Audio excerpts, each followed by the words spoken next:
This is a very strange story. One I'm still not sure what to make of. I went to my friend's apartment.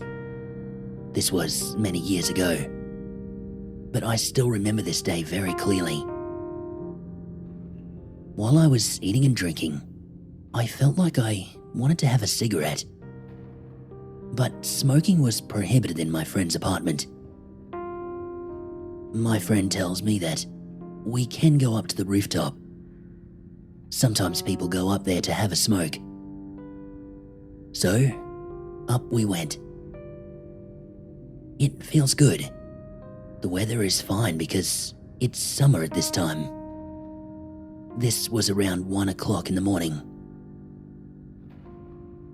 As I'm smoking, I hear a voice. It's calling out from somewhere, like, Hello, hello, hello. It sounded so clear. So I look around, but there's no one there.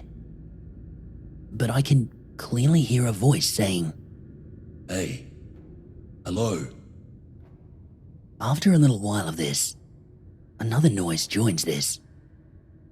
It's like a knocking sound, but with like a dull reverb to it, like boom, boom, boom. It goes on and on, like somebody knocking on a door far away.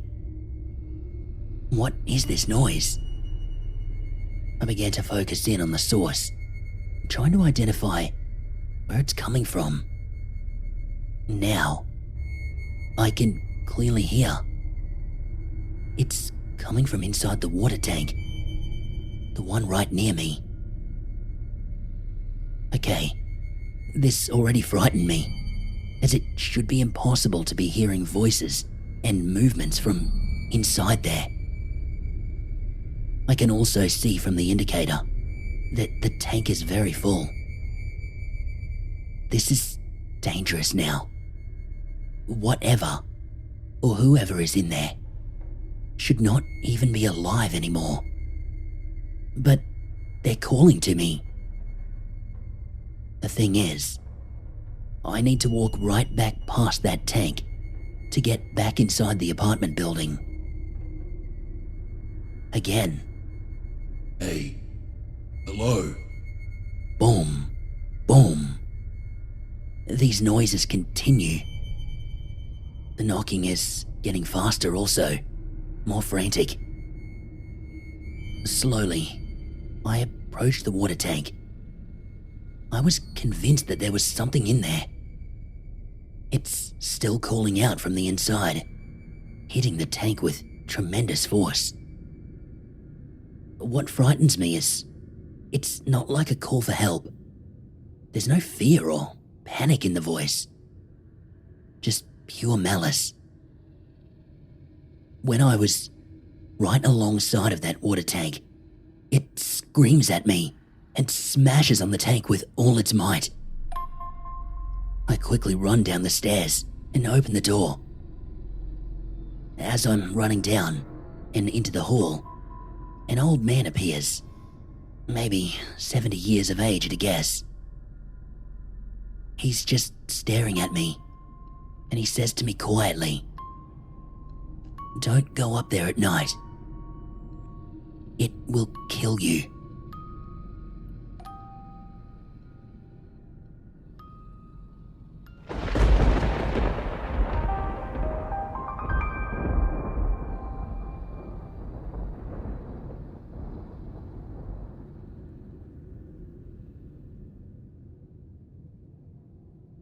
So a few years back, I made the move to the city, having secured a job with a relatively large finance company.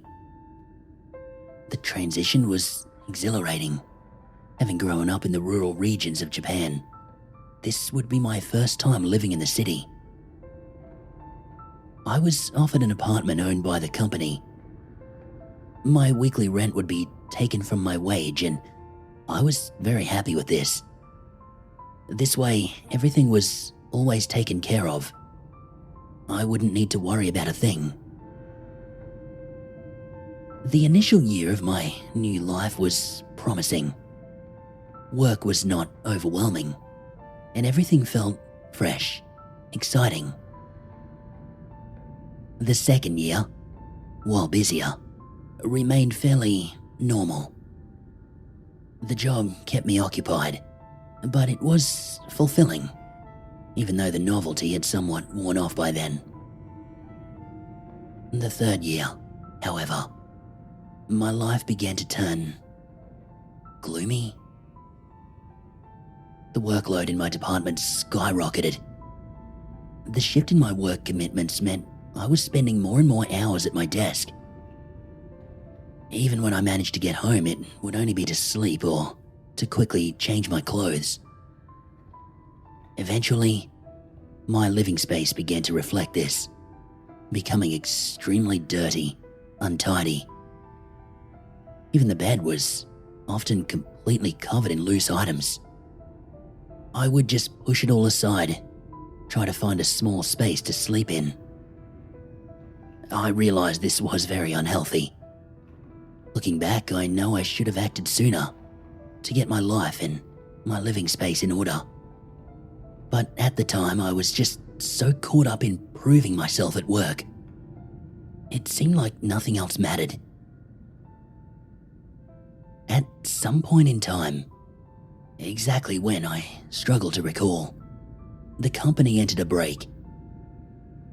Our department would still go into the office occasionally, but my working hours were significantly cut back. I finally had more free time at home, a chance to get myself in order. But did I? No, of course not. Instead, I entered something of a slump. Without that constant drive at work, I lacked any motivation.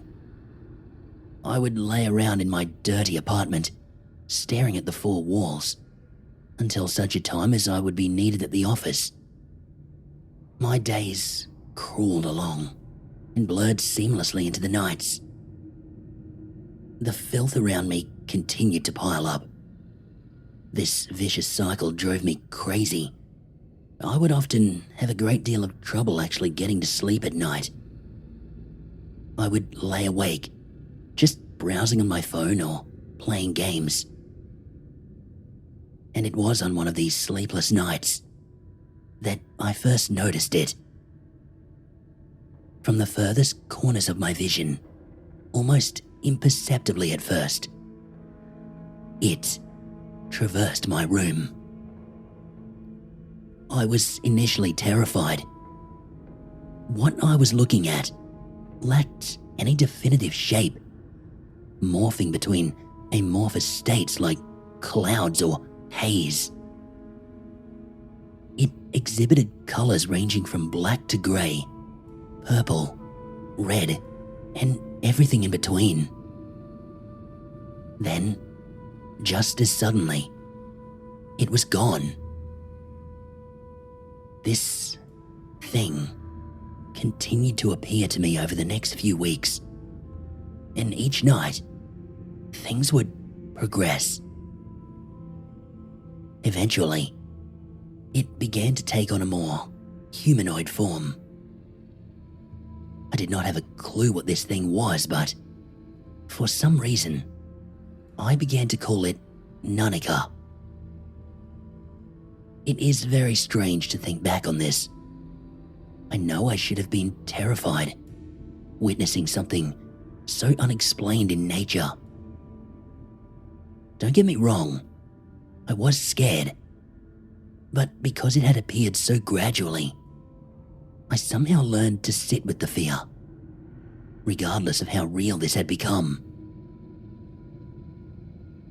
Despite my fear of it, Nanika never interfered with me. These nightly visits continued, and I just adapted to this bizarre routine. Eventually, though, the living conditions in my apartment reached an all-time low. This was where the turning point came about. I awoke one night, garbage and loose clothes all around me. with a feeling that something was ever so slightly off. There, right above me, stood Naniga.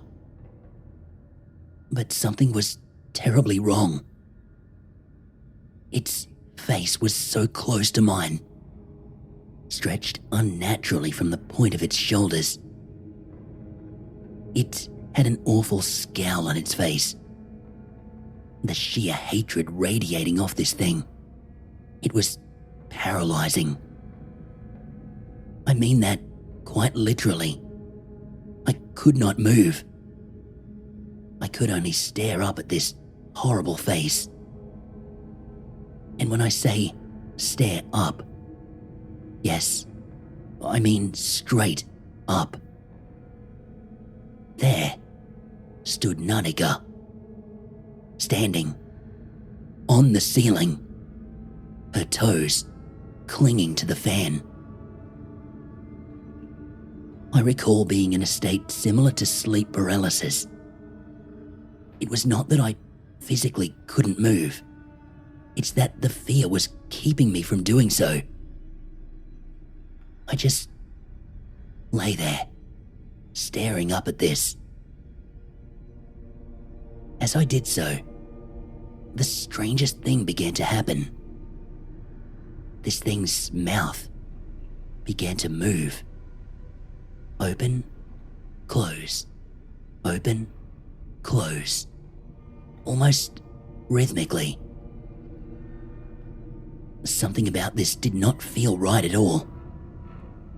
I began to feel a kind of pull. Like I knew that if I were to continue laying at that futon, I would be taken away. Not killed, not physically harmed in any way, but rather spirited away. I began to slowly, ever so slowly, crawl out from the sheets. What surprised me was that Naniga did not move in response to my flight, slow as it was. But her eyes did follow me. That strange mouth, opening and closing over and over. Slowly, I inched my way out of the bed, and the second my feet hit the floor, I ran. I ran out of that apartment, grabbing my keys from the hanger on the way, and I ran to my car. I was still in my PJs, but I didn't care. I opened my car door to jump in, taking one last glance up towards that apartment building. There stood Naniga. Not in my window. No. Not even in my apartment anymore. But standing right there in the entranceway, pressed against the glass, looking at me. It was in that moment I realized the severity of the situation that I had just escaped from. This entity, which had been in my room with me, walking around every night, right past me, was not gentle as I had assumed. It seemed to be a malicious spirit, something which was not simply there incidentally, not something which was merely content with causing fear or harassing for thrills, like a poltergeist or something like that. No, it was clear that this one was here for me, to get me, to take me. I drove away from that apartment. I stayed at my sister's place for the night, telling her all about everything that had happened to me. And she looked understandably shocked, but somehow understanding. I had no idea, and I still have no idea if she fully believed me, but at the very least, she did not dismiss what I was saying. despite my pleas for her to stay away from that place, she insisted on going in there, checking the place out, so she said. Eventually, I very reluctantly agreed. Upon seeing the state of that apartment, she became very concerned. She told me I was to give her some money and leave her alone for the day. Come back later. I agreed. Within that one day, my sister had returned the space to the warm, welcoming feeling that it had once radiated. I did not return to that apartment at night for some time, expecting that at any moment, Nanika may return. However, I did begin to spend some days there. Eventually, I gradually began to spend my nights there. But with the space now clean and vibrant, Nanika did not come back. Days became years, and Nanika never returned. My sister's intervention had seemingly disrupted this abnormal pattern which had haunted my nights. I am eternally grateful for her assistance. It would seem that this thing came into being as a result of my depressive surroundings and way of life. More disturbingly, though, it did not seem confined to that very space which it had materialized within. After all, it had tried to follow me outside that night. Would this pursuit have continued had my sister not intervened? Honestly, I'll never know. I have never, and never will again, allow my life and surroundings to fall into such a state of despair. I have seen firsthand the energies that such a lifestyle may attract.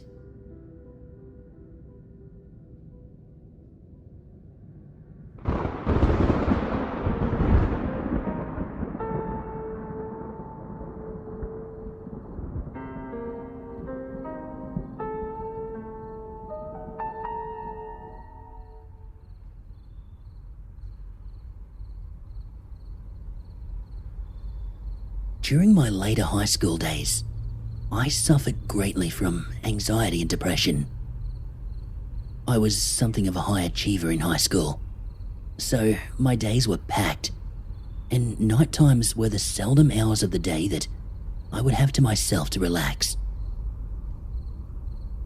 It was because of this that I developed the habit of taking nighttime walks around my city. I lived just outside the city centre, so my neighbourhood made for an ideal environment for these late-night, peaceful walks to clear my head. I cherished those late hours between 2 and 3 a.m, when the world was silent and I could roam free without any disturbances. One evening, as I embarked on my usual nocturnal walk, I noticed a man. He was dressed in a grey suit, resembling like a salaryman. This was very unusual and set me slightly on edge. It wasn't merely his presence, but where he was and what he was doing. He was standing on the slide in a park that I would often walk by.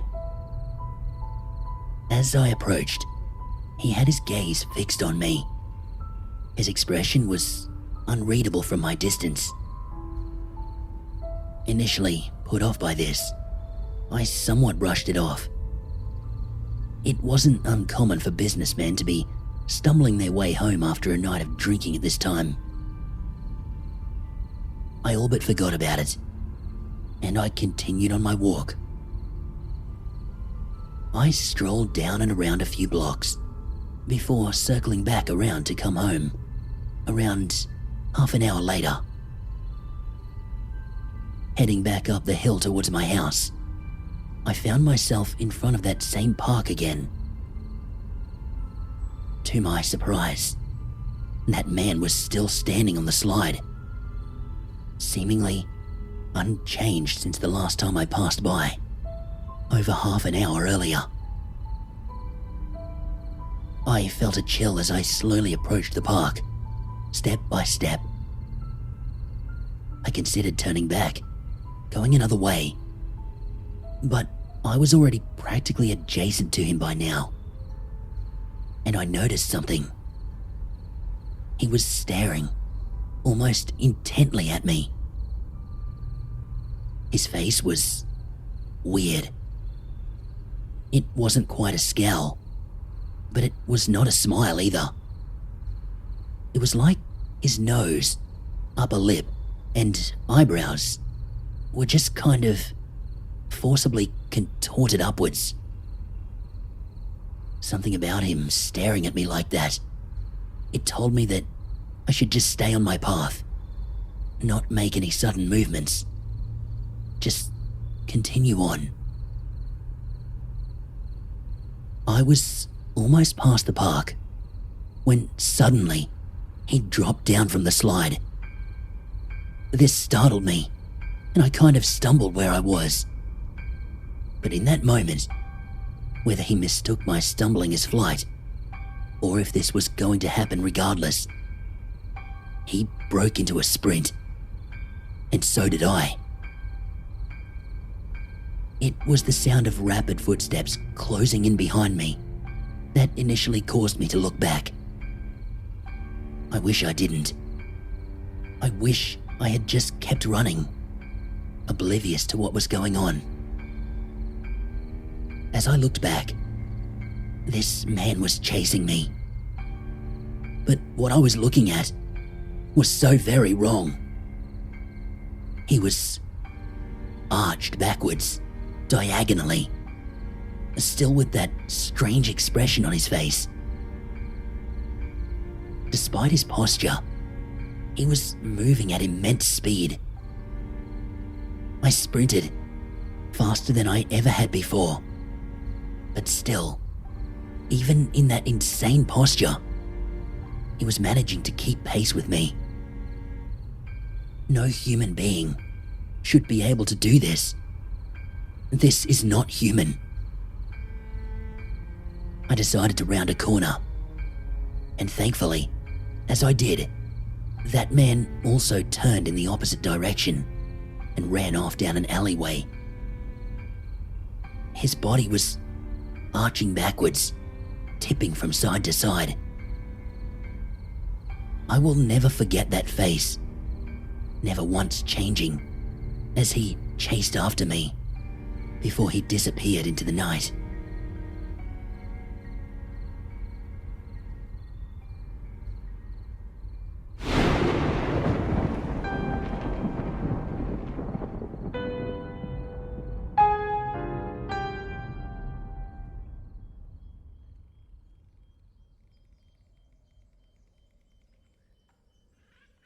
This is a story I heard from a club advisor when I was in junior high school. I went camping in a village in Wakayama Prefecture with a friend of mine. As the sun is going down, my friend and I are busy setting up the tent, getting the fire going. Suddenly, my friend calls out to me, "Hey, is this yours?" He's holding a sandal, one that looks very old and frayed. "Idiot," I say to him. "Of course it's not mine. It's old and ruined. Throw it away." My friend threw the sandal into the river, and that was that. Not long later, the sun was finally setting. We're both in our tent, preparing to sleep. And it's then that we hear it. A dragging sound, all around us. Of course, my friend is in the tent with me. So who is dragging something around our tent? I can't see any people around me. I don't know what's happening. This something, which is outside the tent, is walking all around and around in the darkness. It's not normal. When my friend looks outside, there's nothing there. But when we go back inside the tent, we can hear it again. Footsteps and the dragging. We become very, very scared at this point, and we jump out of the tent. Our campsite is still partway illuminated by the dying fire, so we feel a little bit safer out there. We decide to stay outside, prepare some food, just to take our minds off whatever is happening. A little while after this, we've cleaned up from our cooking, and by this time, we've somewhat forgotten the sounds from earlier. Once again, we prepare to drift off to sleep. Suddenly, I awake with a start. The sounds like dragging are back. It seems that my friend who was sleeping next to me also noticed the sound and woke up along with me. We are both now just listening to this sound. Again, the footsteps are walking around the tent, circling it. We both get scared and crawled into our sleeping bags. I fell asleep before too much longer, convincing myself that the sound was the wind or something like that. When I wake up the next morning, there's no more dragging sound. As soon as my friend wakes up too, he starts cleaning up the tent. I guess he wants to get out of there as soon as possible.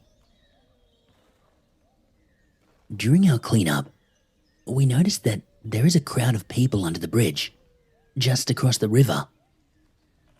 And we see that the police are there. When my friend asks them what is going on, they tell him. Apparently, an old woman's body was found in the river. The corpse was missing one of her sandals. We both go very quiet. Had we just slept only meters from a dead body? My friend turned pale and said something to me that will always stay with me. The water corpse. It was here, looking for its sandal.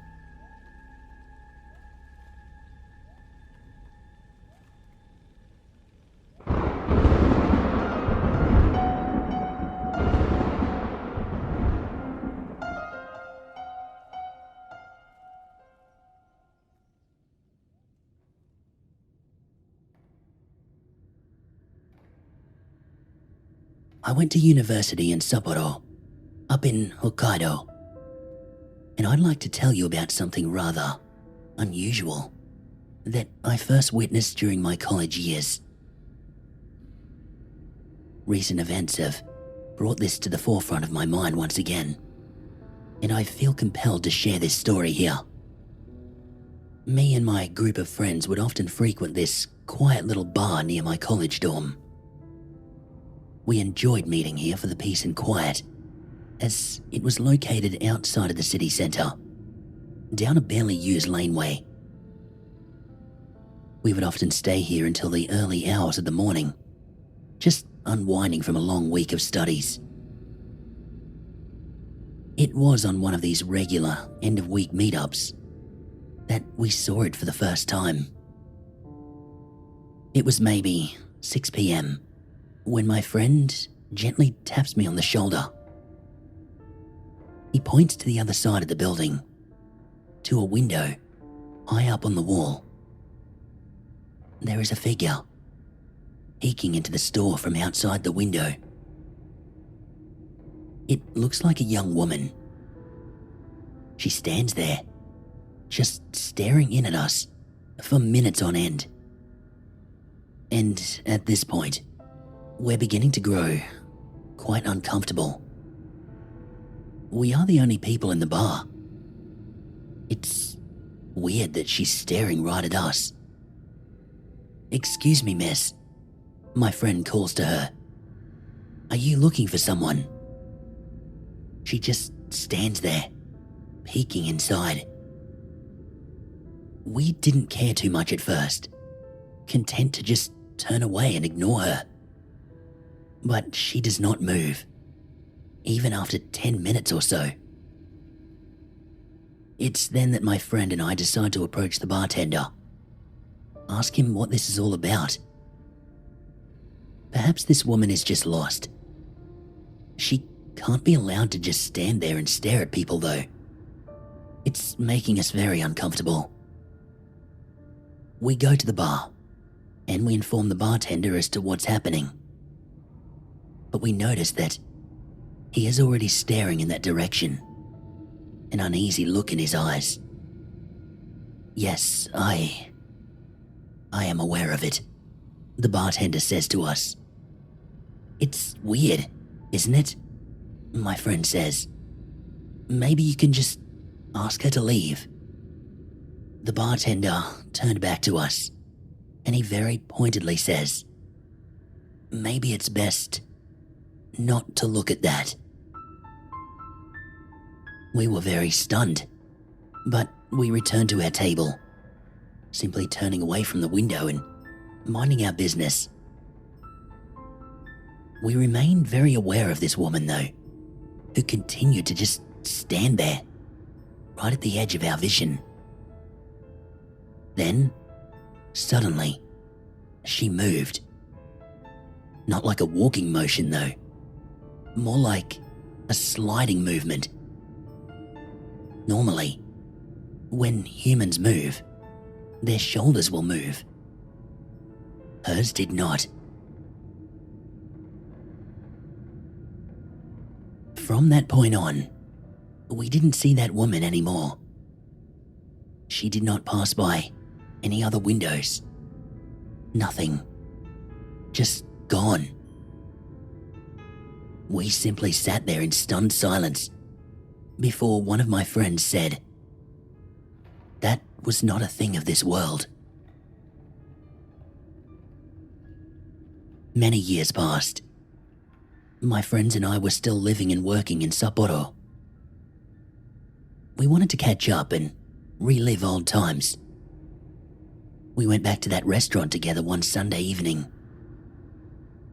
During the meal, my eyes drifted to one of the windows behind my friend, and I froze. There's that woman again. It's the same as before. She is peeking into the bar from outside one of the windows. My friend turns around to look, and immediately returns his gaze to his food. He tells me something about seeing that woman again feels very wrong. Moments, which drag on for what feels like hours, pass by, before finally I look back up.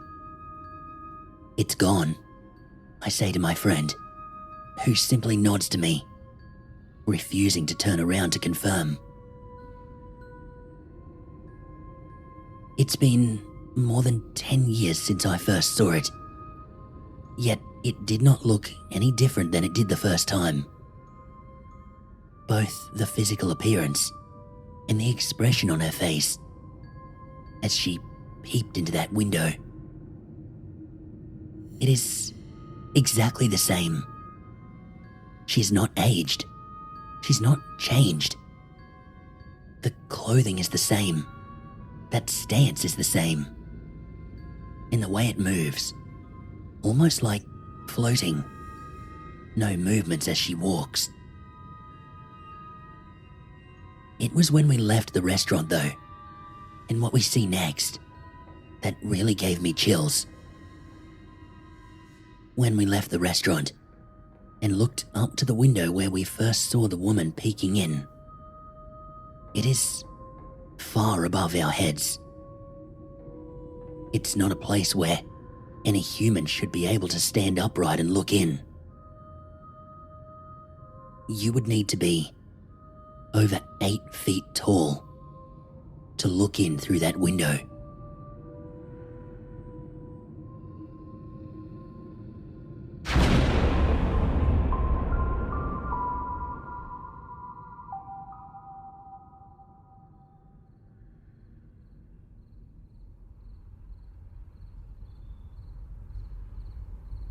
I like to keep silkworms as a hobby. They're just such fascinating creatures to me. Staring into their enclosure, watching them go about their work, it's so soothing. But I want to tell you about something that happened to me one evening on my way to collect the mulberry leaves for their food. Something I really cannot explain. I was walking along the road. The path that I need to take to get to the mulberry bushes, it runs alongside the freeway. As I was walking, I noticed another area across the freeway and a little ways down a small incline. There was what looked like a group of mulberry trees down there, which I had not noticed before, growing around a small pond. I decided that I might go down there to get some leaves. It's still a ways down this road to get to my usual spot, so if I can save 15 minutes, I will. I was looking to my left and then to my right to check for cars when I see it.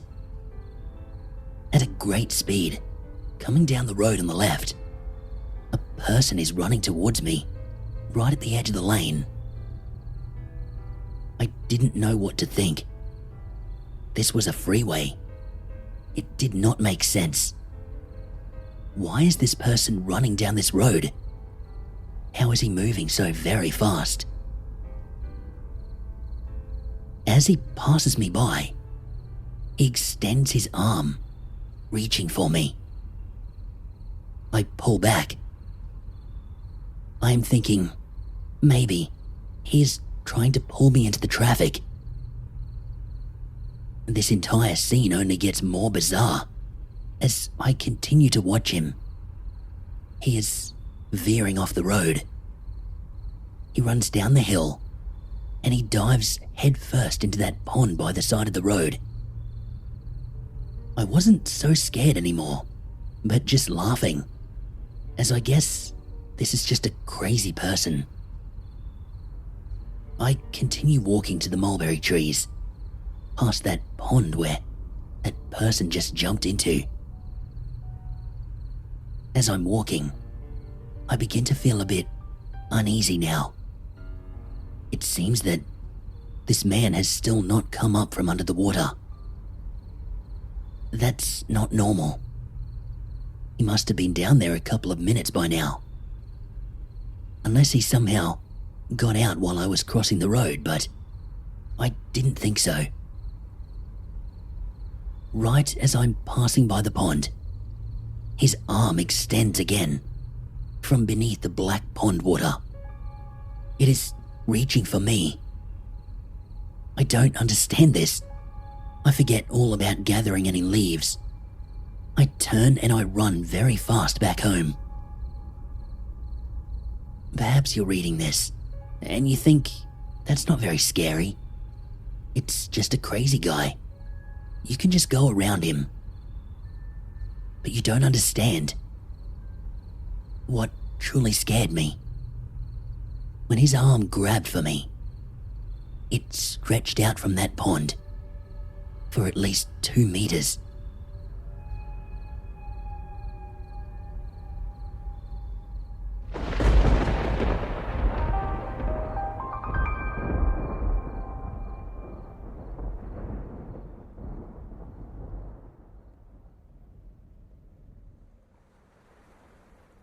The following is a tale involving a friend of mine. Let's call him Haruki. Hailing from Okinawa, Haruki had a mischievous streak in his younger days. He always had this unusual obsession with the supernatural. for ever trying to answer that question. Are ghosts real? Haruki desperately wanted to know. One night, Haruki and his friends drove out to this old, abandoned air raid shelter by a beach around midnight. Haruki had heard talk of spirits still inhabiting that place. He wanted to catch sight of something for himself. They broke in, scaling the fences surrounding the place, and they proceeded to run around screaming and shouting, stirring up a ruckus, attempting to raise the attention of any lingering spirits. At some point during the night, Haruki took off his shirt, handed his camera to his friends, walked into the sea and began splashing around. Now, this is all second-hand information from our mutual friend, of course, but at this point, I'm told his friends began to think Haruki was going a bit too far. He shouted to his friends to keep pointing the camera, though, to keep taking pictures. He wanted proof that something was out there. His friends warned him that this was not safe at all. Even if there is nothing paranormal going on, it's late at night. There's sharks in those waters. They'll be feeding in the darkness. Thankfully, nothing of that nature occurred. But here is where things took a turn. It was when Haruki emerged from the sea. He found his friends staring at the digital camera screen. They were all pointing, shouting. Haruki asks them, "What's happening? What's the problem?" And his friend shows him the camera, pointing to a distinct figure some distance behind Haruki. "Someone is drowning," they shouted, and they all turned their gaze out towards the sea. As they move closer, they can indeed see someone out there. A child, just bobbing up and down in the water, quite far out. "What? Where? I can't see," shouted one of his companions. "There, right there, can't you see?" Haruki pointed out towards the dark waters. In a panic, they begin to scream for help, bashing on the door of a nearby hut. "We must get help quickly. Where is the night guard?" They all shouted and continued frantically knocking. Thinking nobody was coming, Haruki began to run back towards the sea. In the midst of all the commotion, an old fisherman finally appeared from the hut, seemingly quite distressed. "Stop," he yelled to Haruki. "No, but there is a child out there," Haruki frantically explained. The fisherman once again sternly ordered Haruki to stop where he was. "Can't you see it?" the fisherman asked. "Of course I see. He is drowning. He needs our help," Haruki snapped back. The fisherman again persisted. "Look closely. Look at his face. Does that child seem as though he is asking for help?" Haruki took a few more steps towards the sea, and he froze. No. He's laughing. The fisherman sighed. "That is why I am here. That is why I put up the signs preventing entry. To ensure things like this do not happen. People like you jump in to help, and the water corpse will drag you under."